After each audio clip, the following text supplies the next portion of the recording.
+2 അല്ലെങ്കിൽ ഡിഗ്രി കഴിഞ്ഞവർക്ക് ധാരാളം ജോലി സാധ്യത വരുന്നൊരു ഫീൽഡാണ് ഹോസ്പിറ്റൽ അഡ്മിനിസ്ട്രേഷൻ. എന്താണ് ഹോസ്പിറ്റൽ അഡ്മിനിസ്ട്രേഷൻ? ഒരു ഹോസ്പിറ്റൽ സക്സസ്ഫുള്ളി റൺ ചെയ്യണമെങ്കിൽ ആ ഹോസ്പിറ്റലിൽ ഡോക്ടേഴ്സ്, പേഷ്യൻസ്, നഴ്സ് അല്ലെങ്കിൽ മെഡിക്കൽ ഫീൽഡിൽ വർക്ക് ചെയ്യുന്ന ആളുകൾ മാത്രം പോരാ അല്ലേ? ആ ഹോസ്പിറ്റൽ നല്ല രീതിയിൽ മാനേജ് ചെയ്യുന്ന ഒരു ഡിപ്പാർട്ട്മെന്റും കൂടെ വേണം. ഇത്തരത്തിൽ ഹോസ്പിറ്റൽ മാനേജ് ചെയ്യുന്ന ഡിപ്പാർട്ട്മെന്റിനെയാണ് ഹോസ്പിറ്റൽ അഡ്മിനിസ്ട്രേഷൻ ഡിപ്പാർട്ട്മെന്റ് എന്ന് പറയുന്നത്. സോ ഒരു ഹോസ്പിറ്റലിലെ ഫിസിഷ്യൻസിനെയും ഹെൽത്ത് വർക്കേഴ്സിനെയും പോലെ തന്നെ ഒരു ഹോസ്പിറ്റലിന്റെ സക്സസ്ഫുൾ റണ്ണിന് ഹോസ്പിറ്റൽ അഡ്മിനിസ്ട്രേഷൻ സ്റ്റാഫ്സ് ഒരു ക്രൂഷ്യൽ റോൾ വഹിക്കുന്നുണ്ട്. ഹോസ്പിറ്റൽ അഡ്മിനിസ്ട്രേറ്റേഴ്സ് ആണ് ഹോസ്പിറ്റൽ ഫംഗ്ഷനിങ് ഓർഗനൈസ് ചെയ്യുന്നതും കൺട്രോൾ ചെയ്യുന്നതും മാനേജ് ചെയ്യുന്നതും എല്ലാം. ഇന്ത്യയിലും വിദേശത്തും ധാരാളം ജോലി സാധ്യതയുള്ള മേഖലയാണ് ആരോഗ്യ മേഖല. ഉയർന്ന സാലറി, മികച്ച തൊഴിൽ സാഹചര്യം, ബെറ്റർ ലൈഫ് സ്റ്റൈൽ ആഗ്രഹിക്കുന്നവർക്ക് ഏറ്റവും എളുപ്പത്തിൽ പഠിച്ചെടുക്കാവുന്ന ഒരു തൊഴിൽ കൂടിയാണ് ഹോസ്പിറ്റൽ അഡ്മിനിസ്ട്രേഷൻ. ഇപ്പം നമുക്കറിയാം, ഒരു 10 വർഷം മുമ്പൊക്കെ ഒരു ഹോസ്പിറ്റൽ മാനേജ് ചെയ്തുകൊണ്ടിരുന്നത് അവിടുത്തെ ഡോക്ടേഴ്സ് തന്നെയായിരുന്നു. എന്നാൽ ഇന്ന് ഒരു ഹോസ്പിറ്റലിന്റെ ഓവറോൾ മാനേജ്മെന്റ് ചെയ്യാൻ ഈ ഡോക്ടേഴ്സ് മാത്രം മതിയാവില്ല. ആ ഒരു അവസ്ഥയിലാണ്. അത്രയധികം ഗ്രോത്ത് ആണ് ഹെൽത്ത് കെയർ ഇൻഡസ്ട്രിയിൽ ഉണ്ടായിട്ടുള്ളത്. അതോടൊപ്പം തന്നെ ഹോസ്പിറ്റലുകൾ തമ്മിലുള്ള കോമ്പറ്റീഷനും വർദ്ധിച്ചു. ഒരു ഹോസ്പിറ്റൽ സക്സസ് ആവുന്നത് അവിടെ എത്രത്തോളം ആളുകൾ കൺസൾട്ട് ചെയ്യാൻ വരുന്നത് എന്നതുകൊണ്ട് മാത്രമാണ്. അപ്പൊ ഇന്നത്തെ ഈ ഒരു സാഹചര്യത്തിൽ നമ്മളുടെയൊക്കെ ഒരു ചിന്താഗതി, ലൈഫ് സ്റ്റൈലൊക്കെ അനുസരിച്ച് ഒരു ഹോസ്പിറ്റൽ നല്ലതെന്ന് പറയുന്നത് അവിടുത്തെ ഡോക്ടേഴ്സിന്റെ ചികിത്സാ രീതി മാത്രം അനുസരിച്ചിട്ടായിരിക്കില്ല. ആ ഹോസ്പിറ്റൽ കൊടുക്കുന്ന ഫെസിലിറ്റീസും കസ്റ്റമർ സർവീസും ഇതെല്ലാം ഡിപ്പെൻഡ് ചെയ്തിട്ടാണ് ഒരു ഹോസ്പിറ്റൽ വിജയിക്കുന്നത്. അപ്പൊ അതുകൊണ്ട് തന്നെ ഒരു ഹോസ്പിറ്റൽ സക്സസ്ഫുള്ളി റൺ ചെയ്യണമെങ്കിൽ അവിടെ ഒരു അഡ്മിനിസ്ട്രേഷൻ ഡിപ്പാർട്ട്മെന്റ് നിർബന്ധമായിട്ടും ആവശ്യമാണ്. ഇനി ഒരു ഹോസ്പിറ്റൽ അഡ്മിനിസ്ട്രേഷനിൽ എന്തൊക്കെ ജോബ് റോളുകളാണ് വരുന്നതെന്ന് നോക്കാം.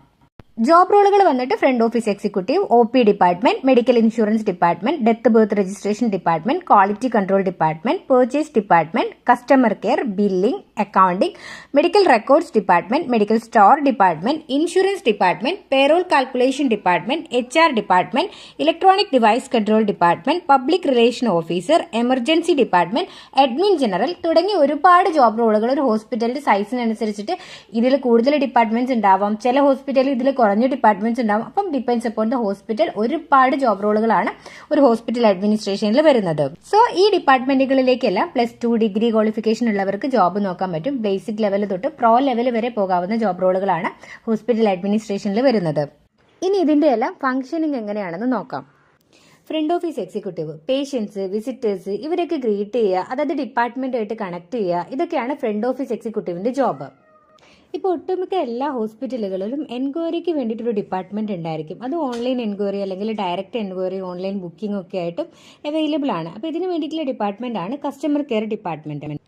OP ഡിപ്പാർട്ട്മെന്റ്, OP രജിസ്ട്രേഷൻ അഥവാ ഒരു പേഷ്യന്റിന്റെ അസുഖ വിവരങ്ങൾ രജിസ്റ്റർ ചെയ്യാനുള്ള ഡിപ്പാർട്ട്മെന്റ് ആണ് OP ഡിപ്പാർട്ട്മെന്റ്. പുതിയ പേഷ്യന്റിന് പുതിയ OP ഷീറ്റ് കൊടുക്കുക, പഴയ പേഷ്യന്റിന് OP ഷീറ്റ് പുതുക്കി കൊടുക്കുക, ഇതൊക്കെയാണ് OP ഡിപ്പാർട്ട്മെന്റിന്റെ ജോബ്. മെഡിക്കൽ റെക്കോർഡ് ഡിപ്പാർട്ട്മെന്റ്, പേഷ്യൻസിന്റെ മെഡിക്കൽ റെക്കോർഡ്സ്, ഫയലുകൾ ഒക്കെ കീപ്പ് ചെയ്യുന്ന ഡിപ്പാർട്ട്മെന്റ് ആണ് മെഡിക്കൽ റെക്കോർഡ് ഡിപ്പാർട്ട്മെന്റ്. ഇതിൽ മെറ്റീരിയൽ റെക്കോർഡ്സ് അഥവാ പേപ്പർ റെക്കോർഡ്സും ഡിജിറ്റൽ റെക്കോർഡ്സ് അഥവാ കമ്പ്യൂട്ടർ റെക്കോർഡ്സും എല്ലാം ഇവർ ഹാൻഡിൽ ചെയ്യുന്നുണ്ട്. ബില്ലിംഗ്, ഒരു ഹോസ്പിറ്റലിന്റെ ഇൻപേഷ്യന്റ് ഔട്ട് പേഷ്യന്റ് ബില്ല് കാര്യങ്ങൾ മാനേജ് ചെയ്യുന്ന ഡിപ്പാർട്ട്മെന്റ് ആണ് ബില്ലിംഗ്. ആൻഡ് അക്കൗണ്ടിംഗ്, അക്കൗണ്ടിംഗ് എന്ന് പറയുമ്പോൾ ആ ഹോസ്പിറ്റലിലെ അക്കൗണ്ട്സ് കാര്യങ്ങൾ ഡീൽ ചെയ്യുന്ന ഡിപ്പാർട്ട്മെന്റ് ആണ് accounting department. Public relation officer, ആ ഹോസ്പിറ്റലിന്റെ പബ്ലിക്കുമായിട്ടുള്ള കണക്ഷന്, കമ്മ്യൂണിക്കേഷന് കാര്യങ്ങളൊക്കെ മെയിൻറ്റെയിൻ ചെയ്യുന്ന ഡിപ്പാർട്ട്മെന്റ് ആണ് public relation officer. Medical insurance department, ഇപ്പം നമുക്കറിയാം പല മെഡിക്കൽ ഇൻഷുറൻസുകളും അവൈലബിൾ ആണ് അല്ലേ? മെഡിക്കൽ ഇൻഷുറൻസ് എടുക്കാത്തവർ വളരെ റെയർ ആയിരിക്കും. ഇത്തരത്തിലൊരു ഹോസ്പിറ്റലിൽ വരുന്ന ഇൻഷുറൻസ് റിലേറ്റഡ് ആയിട്ടുള്ള എല്ലാ കാര്യങ്ങളും ഡീൽ ചെയ്യുന്ന ഡിപ്പാർട്ട്മെന്റ് ആണ് medical insurance department. Death birth registration department, ആ ഹോസ്പിറ്റലിൽ വന്നിട്ടുള്ള ഡെത്ത് ബർത്ത് രജിസ്ട്രേഷൻ ചെയ്യുന്ന ഡിപ്പാർട്ട്മെന്റ് ആണ് death birth registration department. Quality control department, ഒരു ഹോസ്പിറ്റലിന്റെ പ്രോപ്പർ വർക്ക് എൻഷുർ ചെയ്യുക എന്നുള്ളതാണ് ക്വാളിറ്റി കൺട്രോൾ ഡിപ്പാർട്ട്മെന്റിന്റെ ഡ്യൂട്ടി വരുന്നത്.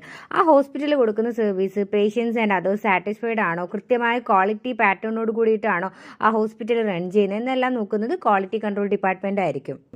പർച്ചേസ് ഡിപ്പാർട്ട്മെന്റ്, ഒരു ഹോസ്പിറ്റലിൽ ആവശ്യമായിട്ടുള്ള medical and non medical equipments purchase ചെയ്യുന്ന ഡിപ്പാർട്ട്മെന്റ്സ് ആണ് purchase department. Medical store department, ഒരു ഹോസ്പിറ്റലിൽ മെഡിക്കൽ സ്റ്റോറിൽ വരുന്ന കണക്കുകൾ കാര്യങ്ങൾ കൈകാര്യം ചെയ്യുന്ന ഡിപ്പാർട്ട്മെന്റ് ആണ് medical store department. Payroll calculation department അഥവാ സാലറി കാൽക്കുലേഷൻ ഡിപ്പാർട്ട്മെന്റ് എന്ന് പറയാൻ പറ്റും. ഒരു ഹോസ്പിറ്റലിൽ വർക്ക് ചെയ്യുന്ന വർക്കേഴ്സിന്റെ അറ്റൻഡൻസ് ബാക്കി കാര്യങ്ങളൊക്കെ ഡിപ്പെൻഡ് ചെയ്തിട്ട് അവരുടെ സാലറി എത്രയാണെന്ന് കണക്കാക്കുന്ന ഡിപ്പാർട്ട്മെന്റ് ആണ് payroll calculation department. Human resource department ഒരു ഹോസ്പിറ്റലിൽ വരുന്ന മെഡിക്കൽ ആൻഡ് നോൺ മെഡിക്കൽ ഡിപ്പാർട്ട്മെന്റിൽ വരുന്ന എല്ലാ സ്റ്റാഫ്സിന്റെയും എല്ലാ കാര്യങ്ങളും നോക്കുന്ന ഡിപ്പാർട്ട്മെന്റ് ആണ് human resource department.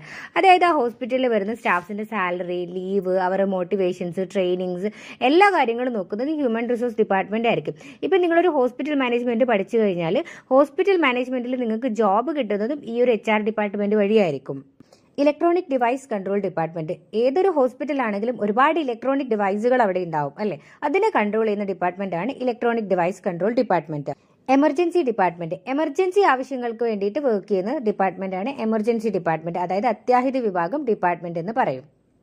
Admin generals, chairman, director, managing director ഇവരൊക്കെയാണ് അഡ്മിനിസ്ട്രേഷൻ ടീമിൽ വർക്ക് ചെയ്യുന്നത്. ഒരു ഹോസ്പിറ്റലിന്റെ ഓവറോൾ എല്ലാ കാര്യങ്ങളും മാനേജ് ചെയ്യുന്നതും കൺട്രോൾ ചെയ്യുന്നതും ഡയറക്ഷൻസ് കാര്യങ്ങൾ ചെയ്യുന്നതും ഡിസിഷൻ മേക്കിംഗ് ചെയ്യുന്നതും എല്ലാം അഡ്മിൻ ജനറൽസ് ആയിരിക്കും. ഈ ഒരു ഹയർ പൊസിഷനിലേക്ക് നിങ്ങൾക്ക് ഒരു കോഴ്സ് കഴിഞ്ഞ ഉടനെ തന്നെ ജോബ് കിട്ടുന്നതല്ല. നിങ്ങളുടെ എക്സ്പീരിയൻസ്, നോളജ് ഇതൊക്കെ ഇൻക്രീസ് ആവുന്നതിനനുസരിച്ചിട്ടായിരിക്കും നിങ്ങൾ അഡ്മിനിസ്ട്രേഷൻ പൊസിഷനിലേക്ക് പോകുന്നത്. ഇനി ഇത്രയും ജോബുകളാണ് എല്ലാ ഹോസ്പിറ്റലുകളിലും ഉണ്ടാവുക, ഇത് മാത്രമാണ് ഹോസ്പിറ്റലുകളിൽ ഉണ്ടാവുക എന്ന് വിചാരിക്കരുത്. കാരണം ഓരോ ഹോസ്പിറ്റലിനെ റിലേറ്റ് ചെയ്തിട്ടും ജോബ് റോളുകൾ വ്യത്യാസം ഉണ്ടാകും. ചില ഹോസ്പിറ്റലിൽ ഇതിൽ കൂടുതൽ ജോബ് റോളുകൾ ഉണ്ടാവും, ചില ഹോസ്പിറ്റലിൽ ഇതിൽ കുറവ് ജോബ് റോളുകൾ ഉണ്ടാകും. ഓക്കെ, അപ്പോൾ ഡിപ്പെൻഡ്സ് അപ്പോൺ ദ ഹോസ്പിറ്റലാണ് ജോബ് റോൾ വരുന്നത്. ആൻഡ് ഇപ്പം ചില ആളുകളുടെയൊക്കെ ഒരു തെറ്റിദ്ധാരണ എന്ന് പറയുന്നത് ഹോസ്പിറ്റൽ മാനേജ്മെന്റ് പഠിച്ചു കഴിഞ്ഞാൽ മൾട്ടി സ്പെഷ്യാലിറ്റി ഹോസ്പിറ്റലുകളിൽ മാത്രമേ ജോലി കിട്ടത്തുള്ളൂ അങ്ങനെയൊക്കെ വിചാരിക്കും. അങ്ങനെ ഒരിക്കലുമില്ല. നിങ്ങൾക്ക് മൾട്ടി സ്പെഷ്യാലിറ്റി ഹോസ്പിറ്റലുകൾ തൊട്ടിട്ട് ചെറിയ ചെറിയ ഹോസ്പിറ്റലുകളിൽ, നഴ്സിംഗ് ഹോമുകൾ, ക്ലിനിക്കുകൾ ഇവിടെയൊക്കെ നിങ്ങൾക്ക് ജോലി കിട്ടാൻ സാധ്യതയുണ്ട്. അപ്പൊ അങ്ങനെ വരുമ്പോൾ നമ്മുടെ നിയറസ്റ്റ് ആയിട്ട് നമ്മുടെ വീടിന് ചുറ്റുള്ളതിൽ തന്നെ ഒരുപാട് ഹോസ്പിറ്റലുകളിൽ ഒരുപാട് വേക്കൻസി വരുന്ന ഒരു ഫീൽഡാണ് ഹോസ്പിറ്റൽ മാനേജ്മെന്റ്. ഹെൽത്ത് കെയർ ഇൻഡസ്ട്രിയിൽ പെട്ടെന്നൊരു ജോബ്, നിയറസ്റ്റ് ആയിട്ട് ജോബ് കിട്ടണം, വളരെ ഈസി ആയിട്ട് ചെയ്യുന്ന ജോബാണ് ഉദ്ദേശിക്കുന്നതെങ്കിൽ ഓഫ് കോഴ്സ് ഹോസ്പിറ്റൽ മാനേജ്മെന്റ് നിങ്ങൾക്ക് എന്തായാലും ചെയ്യാൻ പറ്റുന്നതാണ്. അപ്പം ഈ കോഴ്സിനെ കുറിച്ച് ബാക്കി ഡീറ്റെയിൽസും അറിയാനും അഡ്മിഷൻ എടുക്കാൻ വേണ്ടിയിട്ട് താഴെ കാണുന്ന നമ്പറിൽ കോൺടാക്ട് ചെയ്യാവുന്നതാണ്. Have A nice career.